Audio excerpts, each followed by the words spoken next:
Voilà la compagnie, j'espère que vous allez bien et que vous avez passé un agréable début de semaine. Je vous retrouve en ce mercredi matin pour une toute nouvelle vidéo et pour le coup, on va faire le point sur les sorties livresques de mai 2023 qui m'intéressent. Alors on part pas beaucoup de temps parce qu'il y a quand même 13 titres, si je dis pas de bêtises, qui m'intéressent. Et le temps que je vous parle des résumés, je vous donne mon petit avis et autres, et le temps il va courir et la vidéo, elle va se faire un petit peu long. Donc on perd pas un instant et on y va. Alors on commence le 3 mai avec le titre Date Me, Brian Keller de Kevin Van Wye, si je ne dis pas de bêtises, enfin si je le prononce bien, je veux dire, aux éditions Corrigan. Alors comme d'habitude, comme j'avais fait dans la précédente vidéo, sur le côté je vous mettrai un petit bandeau avec la couverture, les informations principales. Donc vous inquiétez pas, vous retrouverez tout. Je vous lis le résumé quand même, hein, ce serait bien pour que vous sachiez de quoi je parle. Tout le monde à la Fairvale Academy connaît Bryson Keller. C'est la star de l'école, le capitaine de l'équipe de football, grand, beau, sexy, et tout le monde sait qu'il ne croit pas au grand amour, persuadé que les relations de jeunesse sont forcément sans lendemain. Et Bryson vient de lancer un pari.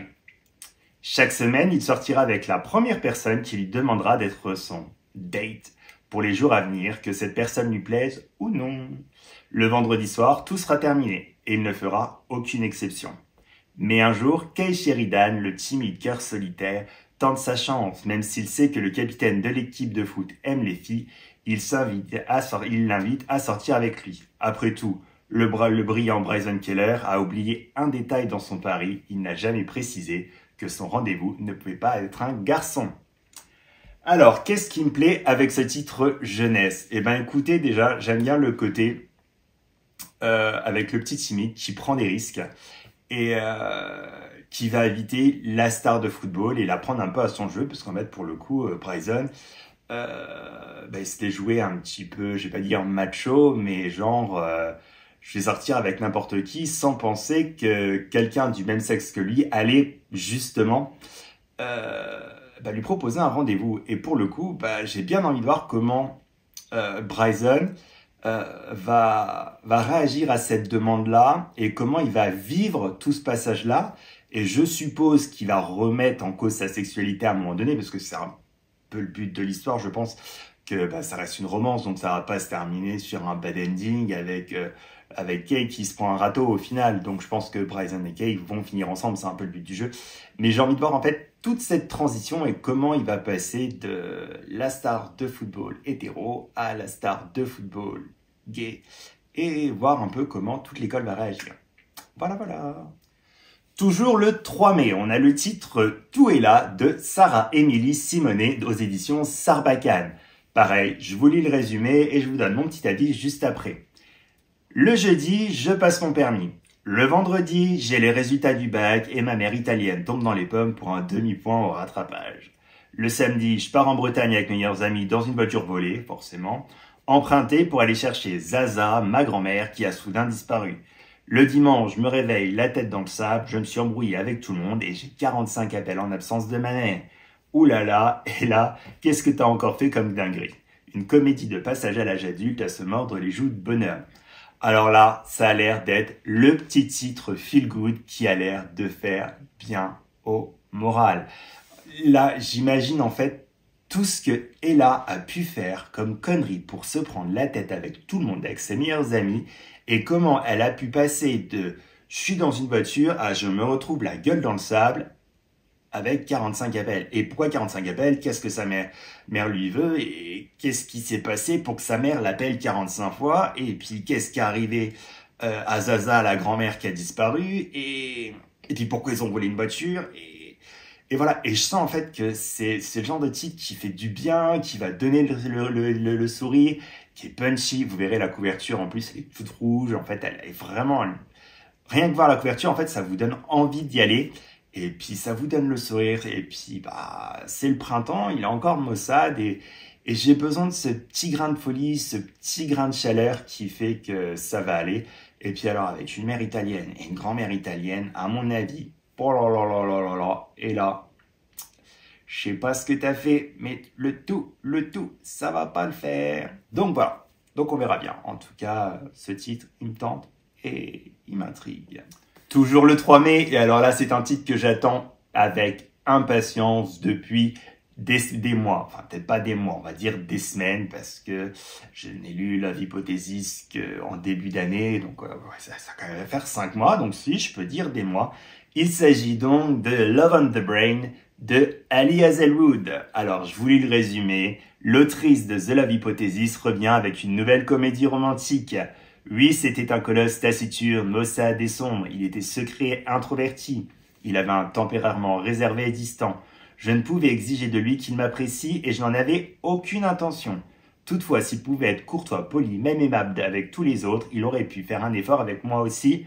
Mais non, à l'évidence, Lady Ward me méprisait et face à une telle haine, je n'avais d'autre choix que de le haïr en retour. Comme une Jedi vengeresse aux cheveux violets, rétablissant l'équilibre dans un univers d'hommes, Bee Königswasser vit selon une règle simple. Que ferait Marie Curie? Et si la NASA lui proposait de diriger un projet de neuro-ingénierie, Marie accepterait sans édition. Ouais, mais la mère de la physique moderne n'a jamais eu à co-diriger avec Lady Ward, son ennemi juré de fac. Séduisant et ténébreux, évidemment, qui s'est toujours tenu à des années-lumière de distance d'elle. Pourtant, peu après son arrivée à Houston, Bee jurerait voir Levi s'adoucir pour devenir un allié, tout en la dévorant de ses yeux verts. Tous les neurones de Bee sont en ébullition lorsqu'elle doit vraiment passer à l'action et mettre son cœur en jeu, selon une question simple, que fera Bee Königswasser? Et alors là, que vous dire? Je vous en ai parlé, il me semble, dans un bilan lecture, je vous en ai parlé sur Instagram. Love Hypothesis a été un coup de cœur, mais de chez coup de cœur de ce début d'année. J'ai adoré ce roman et j'avais adoré la plume de Ali Hazelwood. C'est frais, c'est punchy, c'est tout ce qu'on aime dans les comédies romantiques. T'as certes un petit côté cliché, mais on s'en fout, ça fonctionne et ça fonctionne bien. Et j'avais vraiment envie de la redécouvrir, de continuer à la découvrir et de voir si elle transformait l'essai de Love Hypothesis en un succès avec un prochain titre. Et là, avec ce résumé de Love on the Brain, je crois qu'on est bien parti pour, quoi. On a du Enemies to Lovers, on a toujours le côté ténébreux qu'on avait avec Adam. Mais là, en fait, on l'a à l'inverse, en fait. À savoir que dans Love Hypothesis, on avait Adam qui était doux avec... j'ai oublié son prénom. Avec la fille. Oui, j'ai oublié son prénom. C'est con, ça. Mais qui était un vrai connard avec tout le monde. Alors que là, c'est le contraire, en fait, pour le coup. Lee, il est adorable avec tout le monde, sauf avec Bee. Et là, ça m'intrigue de savoir pourquoi. Alors, je me doute que... Vicky, on me dit qu'il était timide, introverti, d'avoir un gros crush sur elle à l'adolescence et savait pas du tout comment l'aborder. Mais j'ai vraiment envie de voir comment l'auteur a tourné ça. Si vraiment ma petite idée là de crush d'enfance et vous savez un petit peu de qui aime bien, châtie bien. J'ai envie de voir si c'est ça et on verra bien parce que de toute façon, il est précommandé en édition collector, s'il vous plaît, qui est magnifique. Je vous jure, elle est rose avec le jaspage en bleu. Il y a des petits... avec canon de chez Canon et Hauteville a fait un putain de boulot. C'est un truc de dingue. Le 3 mai, toujours dans les comédies romantiques que j'attendais avec impatience, il s'agit de la traduction de The Spanish Love Deception de Elena Armas chez J'ai lu. Alors là, on a le droit à un mariage, un voyage en Espagne, l'homme le plus exaspérant et 3 jours à faire semblant, ou en d'autres termes, un plan qui ne marchera jamais. Catalina Martin, enfin, n'est pas célibataire. Sa famille est heureuse de lui annoncer qu'elle va amener son petit ami américain au mariage de sa sœur. Tout le monde est invité à venir assister à l'événement le plus magique de l'année. Ce sera certainement la manchette du journal local de la petite ville espagnole d'où je viens demain, ou l'épitaphe de sur ma pierre tombale en voyant le tournant que ma vie avait pris en l'espace d'un seul coup de fil. 4 semaines, ce n'était pas beaucoup de temps pour trouver quelqu'un prêt à traverser l'Atlantique de New York à l'Espagne pour un mariage, encore moins quelqu'un désireux de jouer le jeu de la charade. Mais cela ne signifiait pas que j'étais assez désespéré pour emmener l'emmerdeur d'1,80 m aux yeux bleus qui se tenait devant moi. Aaron Blackford, l'homme dont la principale occupation était de faire bouillir mon sang, venait de se proposer pour être mon cavalier, juste après avoir mis son nez dans mes affaires, m'avoir traité de délirante et de s'être présenté comme ma meilleure option. Tu vois, scandaleux, aggravant, le sang bouillonne et à mon grand désespoir, il a aussi raison. Ce qui m'a laissé avec un dilemme hargneux et extra large entre les mains, est-ce que ça valait la peine de souffrir pour emmener mon collègue et le fléau de mon existence en tant que faux petit ami au mariage de ma sœur, ou était-ce mieux de dire la vérité et d'affronter les conséquences de mon mensonge provoqué par la panique, comme mon abuela dirait, que Dios ni pire confesados. Je ne sais pas du tout si on dit ça comme ça, moi laquelle espagnol c'est pas ma langue, et je ne sais pas du tout parler espagnol, donc voilà. Et alors, qu'est-ce que j'y ai pensé? Déjà, j'en entends parler partout depuis un an. Rosa, elle en a fait la pub et la pub et la pub. Elle l'a lu, relu, je crois, je sais pas combien de fois. Mais en tout cas, à chaque coup, elle me donnait envie de le lire. Et bon, jusqu'à présent, j'avais pas sauté le pas en VO.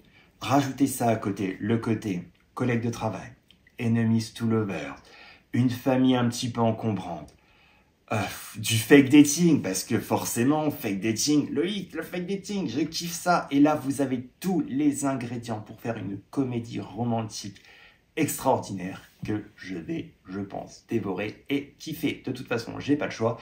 Il est précommandé et il fera partie de mes premières lectures du mois de mai. Et voilà, on enchaîne.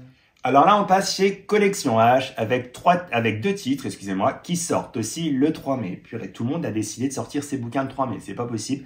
Ma carte bleue, elle va flamber le jour-là. Je vous le jure, c'est pas compliqué. Je passe à la Fnac, l'après-midi même, j'ai mon banquier qui m'appelle et qui me fait « Mais Loïc, mais bordel de merde, qu'est-ce que t'as fait? Tu viens de dépasser ton plafond de carte bleue. » Quand même pas, peut-être pas. Quoique j'en sais rien, j'ai pas trop regardé à quoi il ressemble mon plafond.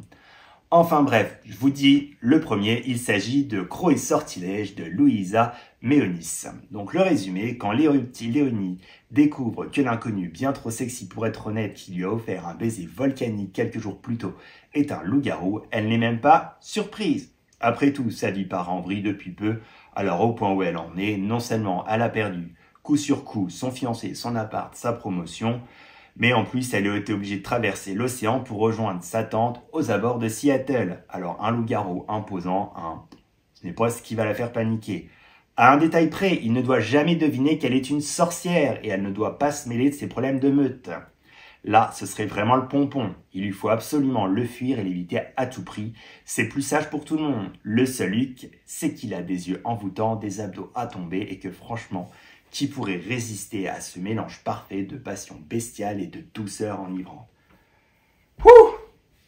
Calor, que vous dire? Déjà, c'est de la romance. Deuxième point, c'est des loups-garous, il faut commencer à le savoir. Moi, les loups-garous, c'est une grande histoire d'amour, quoi. Hein? Alors certes, il y a encore quelques années, quand j'étais jeune et insouciant, j'étais Tim Edwards dans Tino, mais alors là, depuis, ça a changé. Hein. Moi, depuis, je suis passé à Team Jacob. Hein. Moi, il m'en faut de la fourrure, il m'en faut du poil, il m'en faut des crocs, des dents, des yeux qui viennent de toutes les couleurs, là. Enfin, et puis le côté bestial. Enfin, non, mais là, non. Et là, en plus, le mélange avec tous les quiproquos qu'il va peut-être pouvoir avoir entre l'un qui doit pas trop savoir, trop dire qu'il a un loup-garou, l'autre qui doit pas avouer que c'est une sorcière, l'autre qui va forcément avoir des problèmes dans sa meute, et elle, sorcière, qui peut l'aider, mais qui ne doit pas, parce que vous étonnez, vous savez quoi, à mon avis, les loups-garous et les sorcières, ils peuvent pas se blairer, mais ça va entraîner d'autres de ces quiproquos, je sens, mais ça a l'air magique. Ça a l'air magique, je vous le dis. Et puis en plus, ça va être sexy à souhait, en fait, c'est du Collection H. Et Collection H, ils vous font certes des romances romantiques à souhait, des petites comédies romantiques, mais là, voilà, ça a l'air du rouge passion. Hein. Là, moi, j'en veux. Là, du piment, du pimenté, du solaire, du tout ce que tu veux. J'en veux de la flamme, j'en veux du rapprochement entre le loup-garou et la sorcière. Je veux que ça pétille, que ça frétille dans tous les sens. Voilà, vous voyez, j'en perds mon français. Là, je sais même pas quoi dire de plus, là, à part que je veux, c'est tout. Oui, je veux. Voilà. Le deuxième titre chez Collection H, il s'agit donc de Rule Breaker de Kailin, à sortir toujours le 3 mai. Je vous l'ai dit, tout sort le 3 mai. Et alors là, pour le coup, on a une histoire avec l'héritier d'une famille aussi célèbre qu'adulée qui présente des avantages et des inconvénients. Avantage, Atticus est en passe de devenir l'homme le plus riche et le plus puissant des États-Unis. Inconvénient, s'il veut toucher son héritage, il doit avant tout se marier et fonder une famille. Mais se laisser dicter sa conduite n'a jamais été dans ses habitudes. Aussi, Atticus a-t-il vite trouvé un moyen de changer les règles du jeu. 10 millions de dollars en échange d'un mariage et d'un héritier, voilà l'offre indécente qu'il a faite à Ophélia. Avantage numéro 1, cette serveuse fauchée ne correspond pas, pour le moins du monde, aux exigences de son père. Et avantage numéro 2, il rêve de la revoir depuis la nuit torride qu'ils ont passée ensemble. Inconvénient, elle non plus n'a pas pour habitude d'obéir gentiment, de quoi corser la partie ou la rendre encore plus exaltante. Et alors là, que vous dire? C'est encore du fake dating. Enfin, du fake dating, là on est dans du mariage arrangé, mais à la base, on est dans du mariage arrangé, dans du contrat, on est là pour faire semblant, donc ça se rapproche du fake dating, quoi. Et puis alors, moi je kiffe tout ça, quoi. Moi je kiffe là le côté Atticus qui veut pas obéir, qui veut s'en faire qu'à sa tête et qui essaye de trouver le petit truc pour passer par derrière. Et puis on a Ophélia, là, la petite serveuse totalement fauchée, qui va forcément accepter 10 millions de dollars. Qui dirait non? 10 millions de dollars, moi tu me dis 10 millions de dollars, moi je te dis oui direct, hein, je te le dis cash. Mais là, en plus, c'est qu'elle a l'air de pas être simple, la petite Ada, et d'avoir du caractère, la petite Ophélia. Et à mon avis, l'Atticus,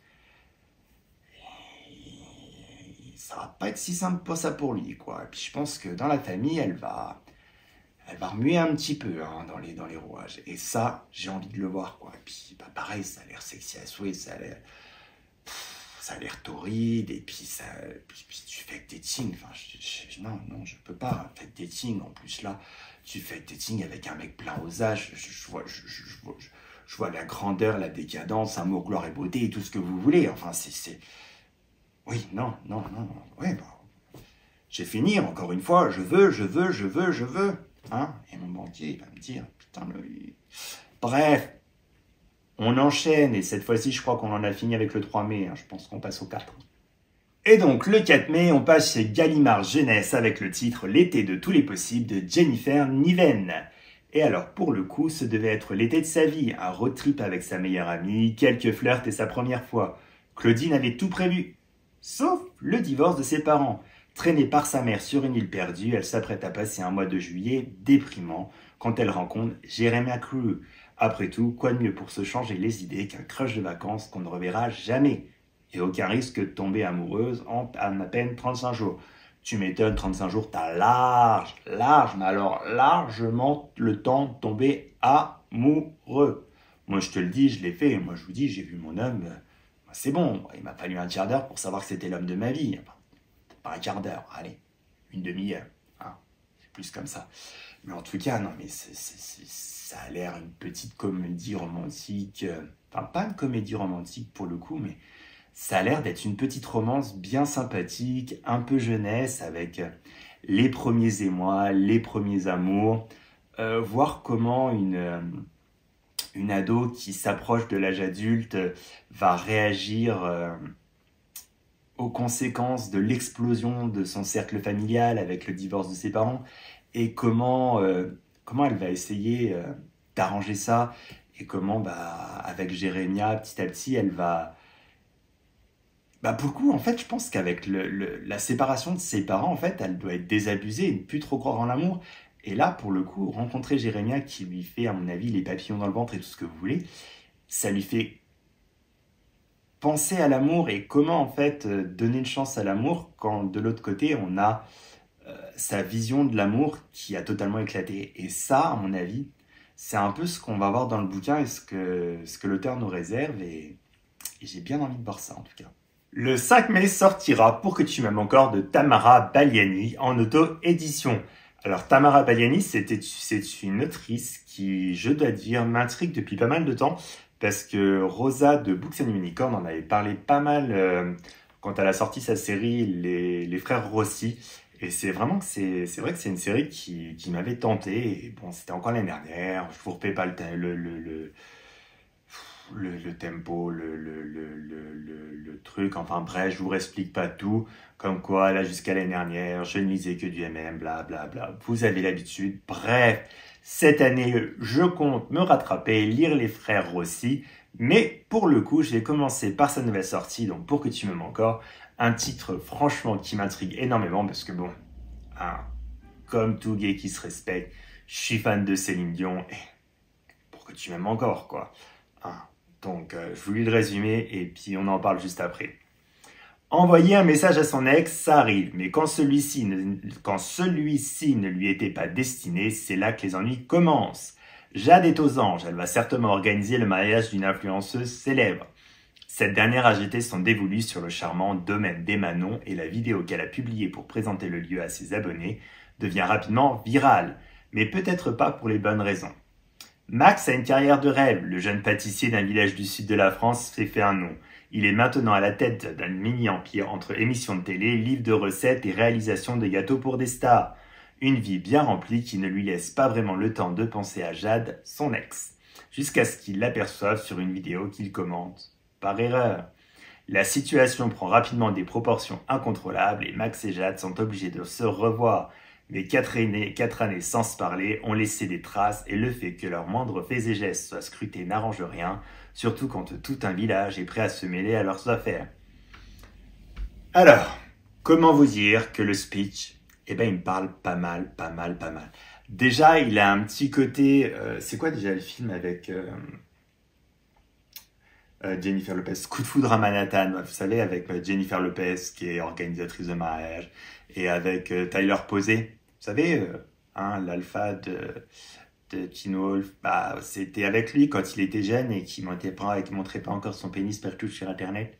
Enfin voilà, quoi. Bref, vous voyez de quoi je parle, hein.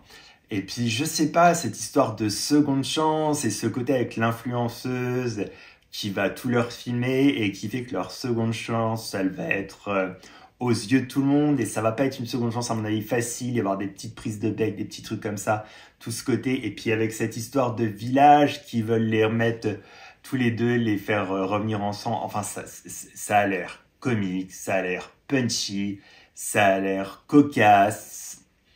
Et puis je sais pas, ça donne franchement envie, donc... ouais, c'est vraiment un titre que début mai, donc le 5 mai, je pense pas que je vais le louper et que je vais me le faire dans le mois de mai, surtout qu'en plus, il est dans l'abonnement Kindle Unlimited, si je ne raconte pas de conneries. Et donc, je perds pas grand chose. Et puis même si je dois foutre 5 € dans un ebook, je vais pas en mourir. Voilà, quoi. Le dîner, on passe chez Hugo Romance, et là, pour le coup, je vous en dirai pas plus parce qu'il s'agit d'un tome 2, d'un tome 1 que j'ai acheté ce mois-ci et que je n'ai toujours pas lu. Il s'agit donc des Loups du millénaire de Sapir M. Gerlach. Alors, le résumé, il est simple. Sienna doit faire face au défi que représente le fait d'être la compagne de l'alpha, ainsi qu'aux pressions incessantes des parents d'Aiden pour qu'elle tombe enceinte. Elle rencontre également Constantin, un vampire qui lui promet de l'aider à en savoir plus sur sa propre famille. Alors, si je me rappelle bien, dans le résumé du tome 1, on avait Sienna qui était une jeune louve de 19 ans qui allait à un genre de colloque, de festival où on doit rencontrer l'âme sœur. Et c'est là qu'elle avait fait la rencontre de l'alpha, dont on parle là, comment il s'appelle déjà? Aiden, voilà. Et j'en avais pas un peu plus. Moi, les loups-garous, c'est mon truc. Alors, vous doutez bien qu'en plus, je n'ai toujours pas testé de roman Tessie et que je me suis dit, roman Tessie, loup-garou, lui, c'est le titre qu'il faut pour commencer. Parfait. Donc, je l'ai acheté sans en savoir plus, sans en lire plus. Et bah maintenant, le truc, c'est que faut que j'achète la suite. Parce que si je lis le 1, que je kiffe le 1, que j'arrive à la fin du 1, je voudrais lire le 2. Donc, il me faut le 2. Donc, forcément, il va falloir que je me procure le 2. Sauf que j'espère quand même qu'au mois de mai, je vais pouvoir lire le tome 1. Parce que si je supporte pas le 1, je vais pas acheter le 3. Parce qu'à ce rythme-là, ils y vont à un tome par mois. En mai, si j'ai pas lu le tome 1, j'aurais pas lu le tome 2. Donc, en juin, je vais acheter le tome 3. Et puis, je vais me retrouver à la fin à lire toute une série, à vouloir lire toute une série que je vais pas aimer. Donc, il faut quand même que je me bouge un peu le popotin. Et que je m'y mette, quoi. Par contre, là, le tome 2, il a une petite vibes un peu Twilight, hein, mais un peu inversée, quoi, pour le coup, parce que là, Sienna, elle est avec le loup-garou, et là, t'as le vampire pailleté qui arrive, quoi. Enfin, il est peut-être pas pailleté, mais bon, vous comprenez, vous voyez l'idée, quoi. Hein. Donc bon, est-ce que ce sera au mois de mai, que je découvrirai enfin la romantécie, et est-ce que je vais me faire encore un petit livre avec des loups-garous, comme j'aime bien? Eh bien, seul le bilan du mois de mai vous le dira. Voilà. Le 11 mai sortira Royal Blood de Aimé Carter aux éditions PKJ. Et alors là, c'est un petit bouquin avec sur la royauté. Et vous savez, c'est la royauté, ça fait aussi partie de mes petits péchés mignons. Je vous lis le résumé et puis comme encore une fois, on en parle juste après. Evangeline Bright est la fille illégitime du roi d'Angleterre Alexander III et a grandi loin de la famille royale aux États-Unis. Mais peu avant ses 18 ans, elle emménage dans le palais de Windsor où elle se sait détestée de tous et particulièrement de sa belle-mère et de sa belle-sœur. Alors que contre toute attente, Alexander souhaite nouer des liens avec Evangeline et rattraper le temps perdu, la jeune fille se retrouve exposée aux yeux de tous par la presse qui découvre son existence et accusée de meurtre. Au cœur du scandale, sa vie jugée par tout un peuple, Evan se retrouve presque seul contre tous. L'appui du beau kid suffira-t-il pour que la jeune fille ne perde pas pied? Alors là, comment vous dire? Il y a une petite vibe princesse malgré tout, ouais, je crois que c'est ça, avec Anna Thaoué, quand elle était jeune sur Disney, vous savez, la jeune fille qui apprend qu'elle est princesse, bah ça a un petit côté comme ça, et puis le côté, je sais pas, il y a un petit côté Cendrillon aussi avec la belle-mère et la belle-sœur qui peuvent pas le saquer. Et puis cette histoire de meurtre, d'accusé, ce côté scandale, tout. Enfin, je sais pas, ça a l'air d'une comédie avec du punch, du Pepsi, un petit côté enquête. Je dirais pas Cozy Mystery parce que bon, il y a rien de cosy dans la royauté. Mais il y a tous ces petits éléments perturbateurs. Et puis en même temps, bah, il y a cette petite histoire d'amour, je pense, avec Kit. Et puis tout ça, ce mélange des deux, bah, ça me tente bien, quoi. Et puis jusqu'à présent, j'ai pas été déçu par les dernières sorties de chez PKJ. Donc on va se laisser tenter. Le 17 mai, on passe chez Bookmark dans la collection Passion avec, vous l'aurez compris, une romance passionnelle avec l'aristocrate de Penelope Ward. Penelope Ward qui est une autrice que que je veux découvrir. La preuve, j'en ai acheté plein, ils sont dans ma palle là-bas, ils m'attendent avec des Vikiland. Mais là, quand j'ai vu la couverture du titre L'aristocrate et quand j'ai lu le résumé, je me suis dit, Loïc, c'est peut-être par ce titre-là qu'il faut que tu commences. Je vous lis le résumé, vous comprendrez. Quand j'ai rencontré ce charmant aristocrate anglais un été, il a bouleversé ma vie. Dès que j'ai aperçu Léo de loin à travers mes jumelles, je n'ai plus pu détourner les yeux. Et pas uniquement parce qu'il est nu. Il était nu, en train de se doucher de l'autre côté de la baie. Ça avait fait un délicieux sujet de conversation lorsque je l'avais croisé un peu plus tard, et nous nous étions aussitôt entendus, même si de toute évidence nous n'avions rien en commun. Je savais qu'il n'était pas pour moi, mais j'étais incapable de me tenir éloigné de lui. Nous avons passé quelques mois de folie ensemble, et sans crier garde, nous sommes tombés amoureux. Mais Léo avait des responsabilités en Angleterre, je n'aurais jamais eu de place dans sa vie. Et j'étais sur le point d'entrer en école de droit. Nous avons alors décidé d'en rester là et de ne plus jamais y penser. Une part de moi a toujours eu l'impression d'avoir laissé partir mon âme sœur, je croyais que c'était la fin, jusqu'à ce que 5 ans plus tard, il m'envoie une lettre qui remet tout en question. Et alors là, comment vous dire que j'ai des vibes? Mais alors j'ai des vibes Harry et Meghan.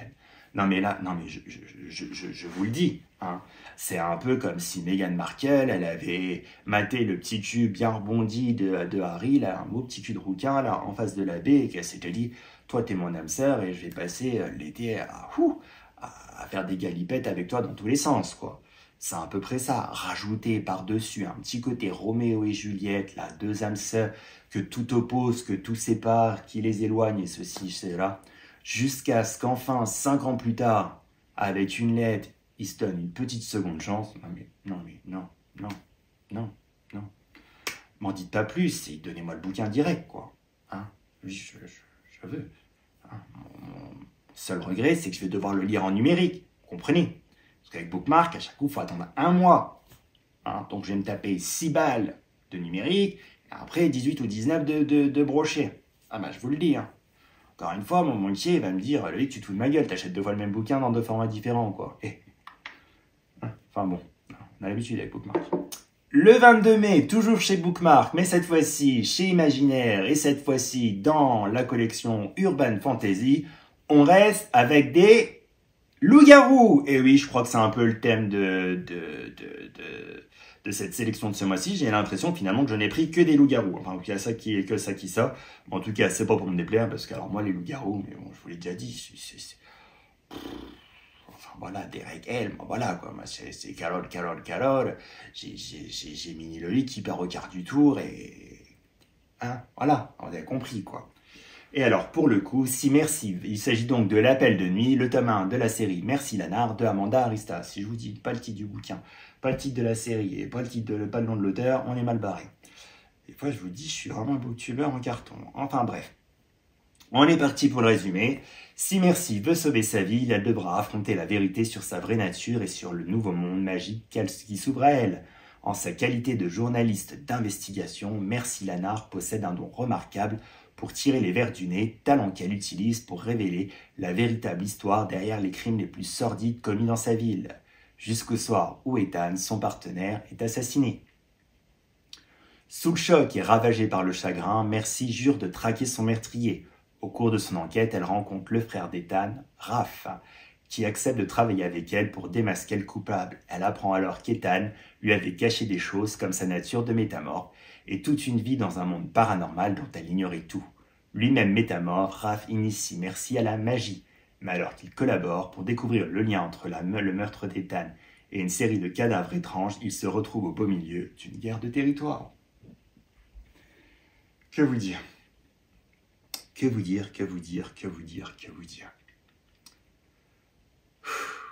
Déjà, c'est de l'urban fantasy et j'en parlais, je crois, à Zaza et à Rosa dernièrement, que j'avais justement envie de découvrir plus amplement l'urban fantasy parce que pour le coup, je le découvre récemment avec Kate Daniels et même si Kate Daniels, j'ai décidé de lire un tome par mois, j'avais envie d'essayer de mettre un ou deux titres, d'intercaler un ou deux titres ici et là, pour pouvoir un peu élargir mon univers et savoir si j'aimais juste Kate Daniels ou si c'était l'urban fantasy en soi que j'aimais bien.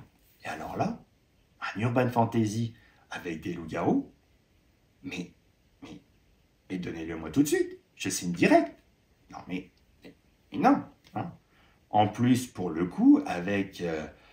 le coup du partenaire qui est décédé, alors est-ce qu'ils étaient juste amis ou est-ce qu'ils étaient un peu plus, le frère, le machin qui rentre en jeu, plus le côté on se retrouve au milieu d'une guerre de territoire et les guerres de territoire chez les loups-garous, c'est toujours bien sanguin, bien explosif et puis en plus elle a l'air de, je dirais pas naïve, mais elle a ce petit côté où elle découvre simplement tout cet univers qui lui était totalement étranger jusqu'à présent et j'ai envie de voir comment en fait elle va réagir avec toutes ces informations, comment en fait elle va vivre tout ce que lui a caché son ancien partenaire, comment elle va pouvoir peut-être faire son deuil, je sais pas réellement à quel moment ça arrive et tout ça, c'est une sorte de vengeance, le frère et elle. Et je sais pas, ça résonne en moi et ça me donne vraiment envie de tenter l'urban fantasy avec ce titre-là. Donc, je pense qu'il fera partie de ma palle du mois de mai. On enchaîne le 23 mai, toujours avec des loups-garous, et cette fois-ci avec de l'auto-édition et un titre de Blandine P. Martin que j'ai envie de découvrir ce mois-ci, surtout qu'elle nous a sorti un titre, Le Loup Solitaire, le tome 1 de la Lune d'Argent, avec une couverture, je vous la mets là, qui est pépitas.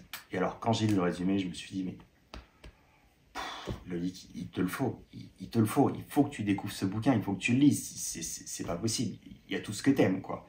Donc pour le coup, c'est à la première personne, déjà. Je ne fais pas confiance au loup-garou, mais pour survivre, je suis forcé de me fier à ce mystérieux Kenan. Mon fils et moi menions une vie rangée à Whisper Lake jusqu'à ce que des attaques soient pénétrées à l'encontre des surnaturels. Si je ne sais toujours pas si Misha a hérité de mes gènes de métamorphe, je ne peux cependant pas rester les bras croisés. Je dois me résoudre à accepter l'offre de protection d'une meute de loups-garous. En échange, j'accompagne l'Alpha à Londres pour un sommet d'urgence en compagnie d'un nouveau venu au sein de la meute, un certain Kenan. Qui est vraiment ce loup solitaire? Qu'a-t-il de caché, de si mystérieux? Et par-dessus tout, comment parvient-il à m'agacer autant qu'il m'attire? Et alors là, eh bien écoutez, on a des loups-garous. On a une louve hyper protective qui veut tout faire par amour pour son fils, le protéger, savoir si son fils est un loup-garou, pouvoir lui apporter la protection d'une meute, les liens de la meute, enfin tout ce que j'aime dans les loups-garous, en fait, dans tout cet univers en fait. Et en plus, on a un côté enemies to lovers là, entre Kenan et... Et comment ça s'appelle, t'as oublié? Ben, j'ai pas son nom en fait. Ah ben, entre Kenan et l'héroïne, pour le coup. Et alors j'adore les enemies to lovers. Alors mettez-moi deux thématiques que je kiffe, les loups-garous et un enemies to lovers. Mais franchement, ça a l'air parfait ce bouquin. Donc ouais, enfin jusqu'à présent, Blandine P. Martin, je voyais ces titres passer.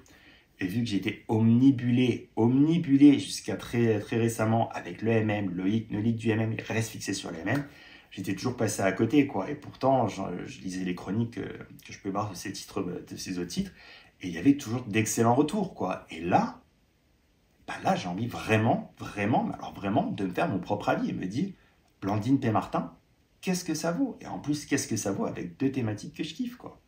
Donc ouais, celui-là, fin mai, vous êtes sûr que je le lis, quoi. Et là, on arrive donc à la fin mai avec le 31 mai, dernier jour du mois, avec deux titres. Un des éditions City et un des éditions Hachette. Alors, le premier des éditions City, c'est Love Jason de Ella. Non, Love Jason Thorne. Si je loupe le titre, encore une fois, Loïc, franchement, des fois, youtubeur en carton, de Ella Mays. Et par contre, je ne me suis pas trompé sur le nom de l'auteur. Alors, pour le coup, vous m'excuserez pour le résumé, parce qu'en fait, c'est une traduction très rapide que je vous ai faite du résumé, parce que sur Booknote, pour le coup, et de ce que j'ai trouvé que des résumés en anglais. Donc, je me suis dit que j'allais pas vous faire le résumé en anglais, mais plutôt que j'ai essayé quand même de vous le traduire vite fait en français. Donc, j'ai fait ça en vitesse, donc faut comprendre ce qu'on arrive à en comprendre, quoi. Hein. Voilà. Hein. Alors, c'est ouf, c'est là. Je ne fais pas... non, c'est là. Jason Thorne, l'ami d'enfance de mon frère. Oh, comme j'étais bêtement amoureuse de ce garçon. Il a été le premier garçon qui m'a fait rougir, mon premier béguin officiel. Cela semble beau jusqu'à présent, non? Cette excitation qui bouillonne en vous, ces fameux papillons que vous ressentez pour la toute première fois, il en était la raison d'être. Mais vous ne pouvez vivre dans ce monde de contes de fées que jusqu'à ce que ce même homme écrase vos espoirs et vos rêves et vous écrase le cœur par le dessus tout. Et mon garçon, il a tout écrasé, mon petit cœur en morceaux. Après la partie piétinante, il est devenu le garçon avec qui je faisais de mon mieux pour rester à l'écart. Et laissez-moi vous dire que c'était assez difficile à faire quand il dormait dans la chambre, juste d'en face de la mienne. Lorsque la tragédie a frappé sa famille et qu'ils ont déménagé, j'étais prêt à oublier qu'il avait à jamais existé. Maintenant, il est une star de cinéma, celui qui rend les femmes de tout âge folles de cris, celui qui fait pâlir tout le monde avec son sourire à faussettes. Pensez-vous que cela fait rêver? Je ne le pense certainement pas. Et si je me retrouvais face à lui? Non, toujours pas. Pas quand je n'arrive même pas à le regarder dans les yeux. Moi, je suis Olive, une nouvelle écrivaine. En fait, je suis LA scénariste du livre qui a inspiré le film dans lequel il s'apprête à jouer sur grand écran. Dernièrement, on m'appelle aussi la fille ô combien chanceuse qui est sur le point de devenir l'épouse de Jason Thorne. Peut-être pensez-vous encore une fois que tout cela est rêveur. Eh ben non, rien de rêveur, même si c'est pas proche. Et alors, que vous dire? Déjà, j'aime beaucoup, on va dire plutôt, les histoires un petit peu avec de la célébrité et autres. C'est pour ça que j'adore les romans sportifs, comme on a pu avoir avec Mariana Zapata et La Proposition, comme on peut avoir avec Eden Finlay et toute sa série Faux Petits Amis. J'aime bien ce côté célébrité. C'est toujours un truc qui, je sais pas, il y a un petit côté paillettes, il y a un petit côté... faut toujours cacher, autres mystérieux, plein de secrets. Et jamais évident qui, franchement, chez moi, fonctionne terriblement bien. Et là, en plus, on a le côté seconde chance, à savoir limite enemies to lovers, parce que pour le coup, Olive,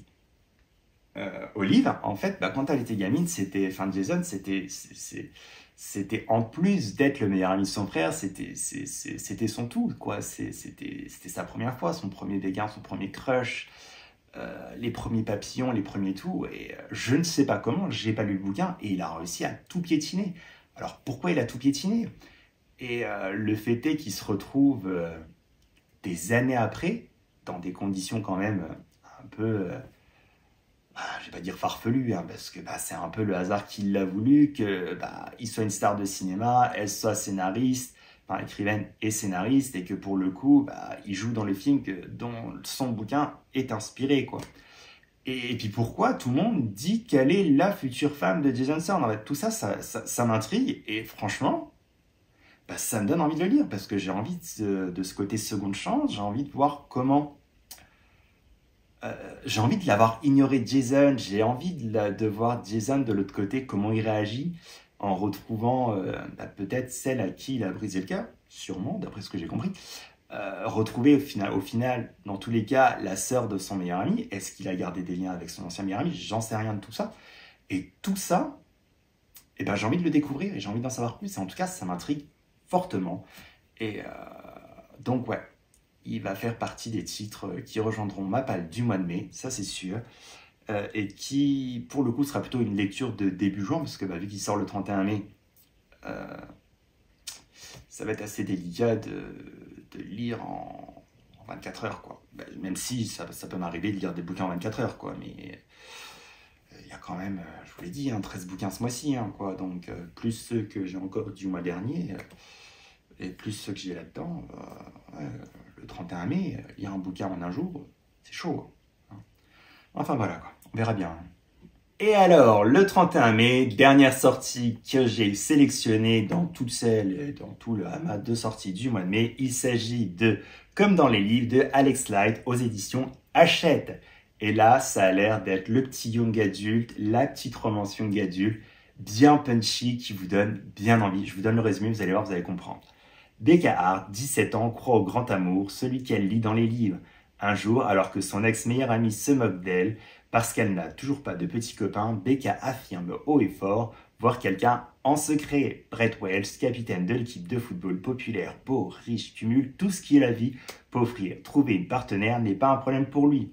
Mais il préfère se concentrer sur sa future carrière de joueur professionnel. Quand il entend la fanfaronnade de Becca, voilà qu'il s'immisce dans la conversation et se fait passer pour le mystérieux copain. La mascarade est parfaite, Brett pourra décourager les ardeurs féminines et l'insistance de son père, Becca donnera corps à corps sa ruse et son désir de s'afficher enfin avec un petit ami. Mais jouer le couple parfait n'est pas si simple, surtout lorsqu'on se connaît à peine, et que comme Becca, on surmonte les blessures de son univers familial qui a volé en éclats il y a des années, et que comme Brett, on voit le sien exploser en 1000 morceaux. Le faux couple réalise avoir bien plus en commun qu'il n'y paraissait. Lorsque la frontière entre le jeu et la réalité commence à se brouiller, Becca et Brett sont obligés à répondre à la question « Leur amour est-il vraiment simulé ou réel ?» Vous avez compris? Fake dating. Alors, petite romance, young adulte, bien fraîche pour le printemps, c'est parfait. Une petite romance en plus avec du fake dating. Il va y avoir à mon avis, plein de petites situations cocasses et autres. Ça va me faire le petit jusque-là. Et en plus, rajouter un petit côté, je vais pas dire dramatique, mais un petit côté avec des émotions fortes, en fait, entre d'un côté, une jeune fille dont la famille a éclaté il y a des années et un jeune dont la famille est en train d'éclater. Et comment, en fait, ils vont pouvoir faire coïncider tout ça. Comment elle va pouvoir l'aider à surmonter ça et comment à un moment donné, ils vont pouvoir passer de... comment ils vont se rapprocher, comment ils vont pouvoir passer et se poser la question de est-ce réel ou pas. Enfin, comme du fake dating, quoi. Et puis, vous connaissez mon amour du fake dating, quoi. Donc, rajouter à ça le petit côté pétillant et le côté plein de fraîcheur qu'annonce ce titre, je signe. Donc, encore une lecture qui va finir dans ma palle en mai et que je lirai sûrement début juin. Voilà. Les amis, c'était tout pour cette petite sélection de 13 livres qui vont rejoindre sûrement ma palle en mai. Ouais, il y en a un qui va pas être content, il est juste en bas, c'est mon chéri. Et il y en a un autre qui est à plus de 130 bornes d'ici et qui sera pas content non plus. C'est mon banquier, parce que 13 bouquins, ouais, on va arriver à ce que je vous l'ai dit. On va encore arriver à un budget bouquin qui qui est comme ça. Hein. Enfin, dans tous les cas, j'espère qu'en fait, avec cette petite sélection, je vous aurai donné envie de découvrir certains titres. Si c'est le cas, vous n'hésitez pas, comme d'habitude, vous me disiez tout en commentaire ou dans la publication Instagram dédiée à cette vidéo. Et puis, moi, je vous retrouve dimanche. Ouais, dimanche, si je dis pas de bêtises, pour une nouvelle vidéo. Et là, malheureusement, je peux pas encore vous dire quoi, parce que je sais pas. Donc, ça sera la surprise. Allez, je vous fais des bisous et je vous souhaite une très bonne fin de semaine. Bisous, bisous.